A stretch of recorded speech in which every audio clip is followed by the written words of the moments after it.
భగవంతుడే లేడు, అంతా సైన్స్తోనే ముందుకెళ్తుంది, సైన్స్ సాధించిన ప్రగతి, ఇలాంటి మాటలు మనం నేను అడిగాను కదా, ఇప్పుడు సైన్స్ ప్రగతి సాధించలేదనేది మనం ఒప్పుకోం. సైన్స్ ప్రగతిని సాధించింది.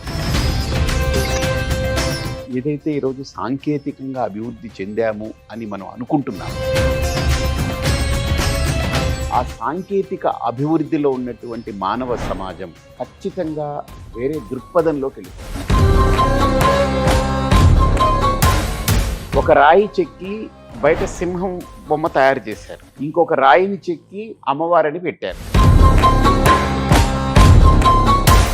నువ్వు ఈ సింహాన్ని చూసి ఎందుకు నీలో భయం కలగట్లేదు, అమ్మవారిని చూసి నీకు ఎందుకు భక్తి వస్తుంది? దానికి ఆ పిల్లాడు ఏం సమాధానం చెప్పాడు? ఆ పిల్లాడి యొక్క బుద్ధిలో అది ఎక్కించాడు. మాట్లాడకూడని తప్పుడు మాట ఒక పిల్లాడి నోట్లో నుంచి వచ్చిందనుకో, ఏది ఇంట్లో తల్లిదండ్రులు ఆ భాష వాడుతూ ఉన్నా, ఆ పదాలు వాడుతూ ఉన్నా వాడికి నా మనస్సు మీద సైన్స్ యొక్క నియంత్రణ ఏమీ లేదే. ఈరోజు సమాజం అనేటువంటిది ఒక వ్యాస్ట్ సొసైటీ.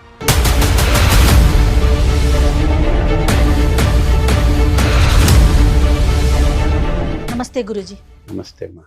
గురూజీ, ఇదివరకు రోజుల్లో భయం భక్తి అనే నానుడు ఉండేది. కొంచెం భయపడుతూ ఉండండి, భక్తి భావంతో ఉండండి. భక్తి ఉంది అంటే ఆటోమేటిక్గా ఏ పని చేస్తున్నా, ఏ విధానంలోకి వెళ్తున్నా కూడా ఒక భయం వేసేది. కానీ ఇప్పటి రోజుల్లో భయము కనిపించట్లేదు, భక్తి కనిపించట్లేదు. అసలు పిల్లల్లో చూసుకుంటే భక్తి అనే భావనే ఉండట్లేదు. దీన్ని ఎలా అలవరచాలి? సంస్కృతంలో ఒక వ్యాఖ్య ఉంది, ఆహార నిద్ర భయమైతునాని సమానమేత పశుభిర్నరాణ. అంటే ఆహారము, నిద్ర, భయము, ఇవన్నీ కూడా ఫండమెంటల్ బయలాజికల్ సైకలాజికల్ థింగ్స్ ఏవైతే ఉన్నాయో, భౌతికమైన మానసికమైన ఈ ప్రక్రియ పశువులకి ఉంది, మనిషికి ఉంది. భయం అనేది ప్రతి వ్యక్తిలో ఉంటుంది. సో భయము ఎన్ని రకాలుగా వస్తుంది మనిషి కంటే? ప్రాణము, మానము, విత్తము, ఈ మూడిటి మీద భయం ఉంటుంది మనిషి. కాకపోతే ఈరోజు సమాజంలో ఏంటనంటే, ఏదైతే ఈరోజు సాంకేతికంగా అభివృద్ధి చెందాము అని మనం అనుకుంటున్నాము, సాంకేతికత రోబోలకి బాగా పనిచేస్తుంది. ఆ సైన్స్కి ఒక ప్రశ్న వేయబడింది, ఏంటనంటే నువ్వు దేన్నైనా కొలుస్తున్నావు కదా, మనిషి యొక్క మానసిక స్థితిని కొలవగలవా? నెక్స్ట్ మినిట్ ఎలా ఉంటాడో నువ్వు చెప్పగలవా? ఇప్పుడు నీ సైన్స్ ఏముంటుంది, ఇలా ఉంటేనే, ఇలా అయితేనే, ఇలా కొలత కొలిస్తేనే, ఆ కొలత పరిధిలో ఉంటేనే అనేది సైన్స్. కానీ మనిషి యొక్క మానసిక స్థితి ఆ కొలతల పరిధిలో ఉండేది కాదు. అలా కొలత పెట్టి ఆ కొలతల పరిధిలోకి తెస్తే అది మనస్సే కాదు. ఇంకా flow of water is called river, flow of thoughts is called mind. అంటే ప్రవహించే నీళ్లు ఎక్కడైతే ప్రవహిస్తుందో దాన్ని నది అంటాం. అవును. నిలువ ఉండిపోతే దాన్ని ఒక కొలనను, చెరువను, లేకపోతే కాలువను ఏదో ఒకటి అంటాం, అంతే కదా, ఒక గుంట. సో అదే ప్రవహించే నీటిని నది అంటాం. అలాగే ప్రవహించే ఆలోచనల యొక్క ప్రవాహమే మనస్సు అనేది.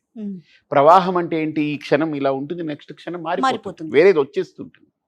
కాబట్టి సాంకేతికంగా ఈరోజు సమాజం ఏదైతే అభివృద్ధి చెందుతూ ఉందో, ఆ సాంకేతిక అభివృద్ధిలో ఉన్నటువంటి మానవ సమాజం ఖచ్చితంగా వేరే కోణాన్ని ఆవిష్కరించుకుంటుంది, వేరే దృక్పథంలోకి వెళ్ళిపోతుంది. అందుకనే ఇప్పుడు చాలామంది ప్రశ్నలు ఏంటంటే, ఒక రాయి చెక్కి బయట సింహం బొమ్మ తయారు చేశారు, ఓకే, బయట అమ్మవారి వాహనం అని పెట్టారు, ఇంకొక రాయిని చెక్కి అమ్మవారిని పెట్టారు. నువ్వు ఈ సింహాన్ని చూసి ఎందుకు నీలో భయం కలగట్లేదు, అమ్మవారిని చూసి నీకు ఎందుకు భక్తి వస్తుంది అని అడిగాడు. మామూలుగా సింహం అంటే భయం కదా. అవును. అంటే వాడు అంటాడు, ఆ పిల్లాడు, అబ్బాయి ఇది రాయి కదా, ఇది నన్ను ఏం చెయ్యదని. మరి అమ్మవారు కూడా రాయే కదా, మరి అలాంటప్పుడు రూపం వేరు కదా. రూపం వేరే, ఇది రూపం వేరైనా సింహం అనే రూపం ఉంది కదా. సో కానీ అది రాయి కాబట్టి నన్ను ఏం చెయ్యదని ఒక భావనలో ఉన్నాడు. అక్కడ అమ్మవారి దగ్గరికి వెళ్ళేటప్పటికి అది కూడా రాయే కదా, దాన్ని ఎందుకు నువ్వు అమ్మవారిలా చూస్తున్నావు అని అడిగాడు. దానికి ఎందుకు నువ్వు భక్తి, దానికి ఎందుకు నువ్వు ఒక రకమైన ఒక శ్రద్ధ, దానికి ఒక పవిత్రత, ఇవన్నీ నువ్వు ఆపాదిస్తున్నావు అని అడిగాడు. అంటే దానికి ఆ పిల్లాడు ఏం సమాధానం చెప్పాడు అంటే, రెండు రాయే కదా, ఇంకా అది అమ్మవారు కాదనమాట, అది ఒక బొమ్మే, ఇది బొమ్మే, అది బొమ్మే అని ఆ పిల్లాడి యొక్క బుద్ధిలో అది ఎక్కించాడు అనమాట. నా అభిప్రాయం ఏంటంటే నేను అలాంటి వాటికి సమాధానం చెప్పేటప్పుడు యద్భావం తద్భవతి అనేటువంటిది వస్తుంది. యద్భావం తద్భవతి తద్భవతి. అని నా భావన అక్కడ ఎలా రిఫ్లెక్ట్ అవుతుంది that shows. Yes. So say your friend I can tell about you అని, అంటే నీ మిత్రుడు ఎవడో నాకు చెప్పు, నీ గురించి చెప్తానని. అంటే నీ మిత్రుడు ఎవరో నాకు తెలిస్తే నీ గురించి నేను చెప్తాను అని అంటే అది ఏ రకమైన సహవాసంతో నీ యొక్క ప్రవర్తన సాగుతూ ఉందో అవును. నీ ప్రవర్తనని కూడా నేను చెప్పగలనని. కాబట్టి మనం ఒక గుడికి వెళ్ళినప్పుడు ఒక దైవము అనేటువంటిది మనం అక్కడ దర్శిస్తున్నప్పుడు దైవాన్ని దర్శించే కోణంలో మనందరి మనస్సులో ఏంటనంటే ఒక కల్చర్ ఉంటుంది. మన బ్యాక్గ్రౌండ్, మన ఇంట్లో తల్లిదండ్రులు కానీ మన పూర్వీకులు కానీ మనమే వాళ్ళతో వెళ్ళినప్పుడు కానీ ఇది ఉంటుంది. మనం వెళ్ళగానే చెప్పులు బయట ఎక్కడో ఇప్పేస్తాం, అవునండి. కాళ్ళు కడుక్కుంటాం. ఇది మనకు నేర్పితే కాదు, మనం చూసి నేర్చుకున్నాం. అదే ఒక సౌత్ ఆఫ్రికా నుంచో ఎక్కడి నుంచో ఒక వ్యక్తి వచ్చాడు అనుకోండి, మంచి సూటు బూటు వేసుకొని మంచిగా బూట్లు వేసుకొని వచ్చాడు అనుకోండి, అక్కడ బూట్లు ఇప్పాలనేది అతనికి తెలియదు, కాళ్ళు కడుక్కోవాలనేది తెలియదు. ఓకే, మనం వెళ్ళిన తర్వాత పూలు కొబ్బరికాయలో లేకపోతే పళ్ళో పట్టుకెళ్తాం, అది అతనికి తెలియదు ఏం చేయాలని. అంటే నేను అనేది ఏంటనంటే పిల్లల్లో ఆ రకమైన సంస్కారాన్ని నింపాల్సిన బాధ్యత పెద్దలది ఉంది. ఒక మాట్లాడకూడని తప్పుడు మాట ఒక పిల్లాడి నోట్లో నుంచి వచ్చిందనుకోండి, ఏది ఇంట్లో తల్లిదండ్రులు ఆ భాష వాడుతూ ఉన్నా ఆ పదాలు వాడుతూ ఉన్నా వాడికి ఎక్కుతుంది. లేదా స్కూల్లో టీచర్లు ఎవరైనా మాట్లాడితే పట్టుకుంటారు, లేదా వాళ్ళ ఫ్రెండ్స్ మధ్యలో మాట్లాడితే పట్టుకుంటారు. ఇదే కదా వాళ్ళకి, వాళ్ళ ప్రపంచం ఈ మూడే కదా. సో కాబట్టి పిల్లలు ఎక్కడ మసులుతున్నారు, ఎలా వెళ్తున్నారు, ఎవరితో కలుస్తున్నారు, ఈ అబ్జర్వేషన్ ఉండాలి. వాళ్ళ ఆ సంస్కారాన్ని నింపే బాధ్యత తల్లిదండ్రులదే అవుతుంది. అంటే చిన్నప్పటి నుంచే భక్తి భావం వైపు వాళ్ళు వెళ్ళేలాంటి ప్రయత్నాలు చేయాలంటారు. ఖచ్చితంగా ఇంట్లో ఆ వాతావరణం రావాలమ్మా. ఇంట్లో ఆ వాతావరణం లేనిదే మనం మొక్కై వంగనిదే మానుగా వంగలేదు. అయితే ఖచ్చితంగా అది రావాలి. కొన్ని రకాల మనుషులు కావచ్చు, భగవంతుడే లేడు, అంతా సైన్స్తోనే ముందుకెళ్తుంది, సైన్స్ సాధించిన ప్రగతి, ఇలాంటి మాటలు మనం నేను అడిగాను కదా, ఇప్పుడు సైన్స్ ప్రగతి సాధించలేదనేది మనం ఒప్పుకోము. సైన్స్ ప్రగతిని సాధించింది పక్కా, కానీ ప్రగతి అనేది ఒకటి, మనోగతి అనేది ఇంకొకటి. నా మనస్సు మీద సైన్స్ యొక్క నియంత్రణ ఏముంది? ఏమీ లేదే. సైన్స్ మీద నా మనస్సు యొక్క నియంత్రణ ఉంటుంది. ఇప్పుడు సైన్స్ని కనిపెట్టేది, సైన్స్ అని చెప్పగలిగేది నా మనస్సు. అవును, అంతే కదా. అవును. ఇప్పుడు ఆ మానసిక పరిపక్వత, మానసిక స్థితిని బట్టే కదా సైన్స్ని కూడా ఎక్స్ప్రెస్ చేస్తున్నాం. అవును. కానీ science has no say over on my mind. అంటే మరి ఇలాంటి ప్రశ్నలకి మనస్సుని మరి భక్తి భావం కంట్రోల్లో ఉంచగలుగుతుందని అంటారా గురూజీ? కాదు, కంట్రోల్ అనేది ఏది ఉంచదమ్మా, కానీ సంస్కారం. ఇప్పుడు ఒక ఎగ్జాంపుల్, ఇంట్లో తండ్రి సిగరెట్ పీలుస్తూ కొడుకు రే సిగరెట్ ఎప్పుడన్నా నువ్వు తాగావనుకో నువ్వు సస్తావని అన్నాడంటే నీకు ఆరోగ్యం బాగుండదు, నీ గుండె పాడైపోద్ది, నీకు లంగ్స్ పాడైపోతుంది, నువ్వు చచ్చిపోతావు, నీకు ప్రాణాంతకం అని చెప్పాడు అనుకోండి, అక్కడ చేతిలో సిగరెట్ ఉందనుకోండి, ఎలాగ అది క్యారీ అవుతుంది? క్యారీ అవ్వదు కదా. ఇప్పుడు సినిమాల్లో కూడా ధూమ్రపానం ఇది చాలా ఆరోగ్యానికి హానికరం అని వేస్తారు కదా, అండ్ అక్కడ తాగుతూ ఉంటారు కదా. అంటే ఏంటి ఇక్కడ ఏం సింక్ అయినట్టు? అక్కడ సైన్స్ అంటున్నాం, సైన్స్ సాంకేతికంగా చాలా బాగా డెవలప్ అయింది, నో డౌట్. అంతే ఘోరంగా పతనం అవ్వడానికి కూడా అది ఉపయోగపడుతుంది కదా, అదే సైన్స్. ఈరోజు ఫోన్ హ్యాకింగ్ అంటున్నారు, ఈరోజు రకరకాలు అంటున్నారు, అది చేసేస్తున్నారు, ఇదంతా సైన్సే కదా. సైన్స్ మంచి చేస్తుంది, చెడు చేస్తుంది. కాబట్టి మంచి చెడులు అనేవి ఒక్కదానికి ఆపాదించొద్దు, మనిషి యొక్క మనస్సు దాన్ని ఎలా వాడుతున్నాడు. కాబట్టి దానికంటే ప్రభావం ఎవరు? సైన్స్ కంటే ప్రమాదము ప్రభావము రెండు మనసులోనే ఉంటుంది. నేనేమంటానంటే మన ఏవ మనుష్యానాం కారణం బంధమోక్షయో, ఇది మన ఋషులు ఒక ఫార్ములా పెడితే దాన్ని ఇప్పుడు కాదు కదా, మీరు రాసుకోండి. ఇంకొక 100 సంవత్సరాల తర్వాత సైంటిస్ట్ వచ్చి అది తప్పని చెప్పలేడు, 100 కాదు 1000 సంవత్సరాల తర్వాత కూడా. ఆ ఫార్ములా హ్యాస్ ద డెప్త్, దానికి ఒక బేస్ ఉంది. మనస్సు కంటే గొప్పది కాదు సైన్స్, ఇది ఐ కెన్ ఛాలెంజ్ ఎనీవేర్. ఎందుకంటే సైన్స్ గొప్పదైతే ఆ సైన్స్ని పాడు చేసేటువంటి, రివర్స్ చేయగలిగేటువంటి శక్తి మనస్సుకు. మరి ఆ మనసే పరిపరి విధాల పరుగులు పెడుతూ ఉంటుంది కదా గురూజీ. అంటే రకరకాల దృశ్యాలను చూస్తాము, రకరకాల వాతావరణంకి వెళ్తాము, రకరకాల వ్యక్తుల్ని కలుస్తాం. అనేది ఏంటంటే ఈ రోజు సమాజం అనేటువంటిది ఒక వాస్ట్ సొసైటీ. ఒకప్పుడు మనం ఇంట్లో 20 మంది ఉండేవాళ్ళు, కానీ ఇప్పుడు ఇంట్లో ఒక్కడే ఉండి వాడు 20 మంది చేయగలిగే పనంతా వాడొక్కడు ఫోన్ ద్వారా చేసేసుకున్నాడు. చేసుకున్నాడు. ఇప్పుడు జొమాటో కొడితే జొమాటో తెచ్చి ఇచ్చేస్తున్నాడు, ఇంకోటి కొడితే ఇంకోటి వస్తున్నాడు. ఇప్పుడు జస్ట్ ఎగ్జాంపుల్, నేను ఒకరింట్లో ఉన్నాను, ఒకరింటికి వెళ్ళాను. వాళ్ళు ఏంటంటే వాళ్ళ ఇంట్లో ఏదో లేదు వస్తువు తెప్పించాలంటే మీరేం కంగారు పడకండి 8 minutes వచ్చేస్తుందని అన్నారు. అరే నువ్వేం ఋషివా, నువ్వేమన్నా పెద్ద దేవుడివా, ఎలా 8 నిమిషాల్లో ఇది వస్తుందని కరెక్ట్గా టైం చెప్తున్నానంటే అంటే ఇదిగో మొబైల్ జెప్టోలు, ఉంది. బ్లింకిట్లు లాంటి యాప్స్ వచ్చేసినాయి వచ్చేసాయి. వాళ్ళు చూసేసి 8 minutesలో మీ దగ్గర ఉంటుందంట, అవును. టైంతో సహా సెకండ్స్తో సహా. వాడు కరెక్ట్గా పట్టుకొచ్చి అప్పచెప్పేస్తున్నాడు. సో సైన్స్ యొక్క ప్రగతి ఇవన్నీ ఉన్నాయి కదా, ఇవి లేకపోలేదు కదా.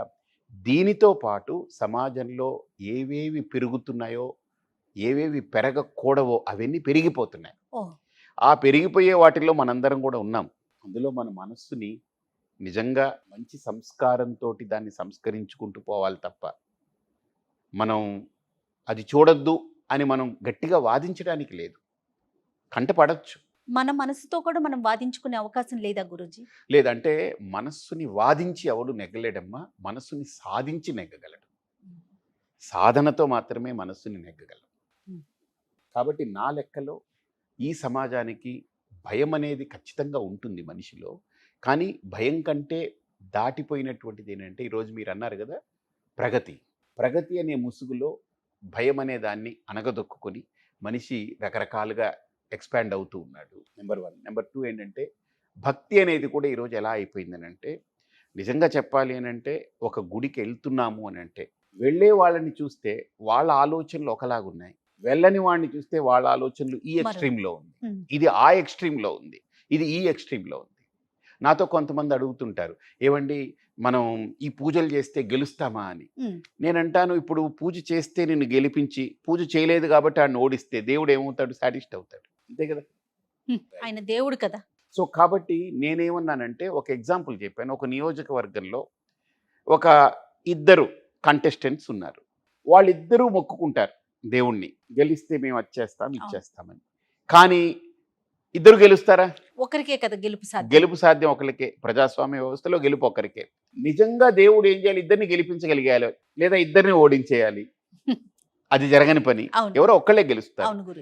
ఈ గెలిచిన వ్యక్తి ఏమనుకుంటాడు? అబ్బా నేను దేవుణ్ణి నమ్మాను గెలిచానని. ఈ గెలవని వ్యక్తి ఏంటి? నేను దేవుణ్ణి నమ్మాను కానీ ఎక్కడో తేడా కొట్టింది, ఏదో జరిగిందని అంటాడు. ఎగ్జాంపుల్ చెప్తున్నా. కాబట్టి గెలుపోటములు దేవుడి మీద పెట్టి, మనము మనకు కావాల్సినవన్నీ దేవుడి మీద పెట్టి మనం చూసుకోవడం అనే ఆ ఎక్స్ట్రీమ్ కూడా తగ్గించాలి. దైవం అనేది ఒక శక్తి, దైవం అనేది ఒక తత్వం, దైవం అనేది ఒక సాధనకు సంబంధించి. ఇంకో చిన్న ప్రశ్న గురూజీ, నేను కూడా భక్తితో కొలిచినప్పుడు నన్నెందుకు భగవంతుడు చూడలేదు, నాకెందుకు ఓటమినిచ్చాడనే ప్రశ్న మనుషుల్లో వస్తుంది కదా గురూజీ. అదే దానికి మరి దాన్ని ఎలా సవరించుకోవాలి? వీళ్ళిద్దరూ ఏది చేయకుండా దేవుడి మీదనే పెట్టి ఇంట్లో కూర్చున్నారా? వాళ్ళ ప్రయత్నం వాళ్ళు చేసే ఆ ప్రయత్నంలో ఇతని దగ్గర లోపం ఉందేమో. ప్రయత్న లోపం. ఏ భగవద్గీత తీసినా, ఏ రామాయణం తీసినా రాముడైనా దేవుడి మీద పెట్టేసి కూర్చోలేదు. ఆయన చేయాల్సిన పని ఆయన చేశాడు. కృష్ణుడైనా ఏమన్నాడు అర్జునుడికి? అరే నీ దేవుడు, నీ వేదాంతము, నీ వైరాగ్యం ఇవన్నీ ఒప్పుకుందాం, అవన్నీ కావాలి, కానీ నీ ప్రయత్నము ఎప్పుడూ విడిచిపెట్టద్దు అన్నారు ఆయన. కాబట్టి నేను ఎప్పుడు పరిశీలన చేసినప్పుడు నాకు 3 అంశాలు కనిపిస్తుంటాయి. దైవానుగ్రహము, యోగ బలము, దైవ బలము, అలానే ప్రయత్న బలం. ఈ 3 బలాలు కలవాలి ఒక మనిషి సక్సెస్ అవ్వడానికి. దైవ బలం అని అంటే మనం ఒక మంత్రము, ఒక సాధన, ఒక యజ్ఞము, ఒక జపము, వీటితో ఒక పాజిటివ్ ఎనర్జీని మనం ఇన్వోక్ చేసుకుంటున్నాం.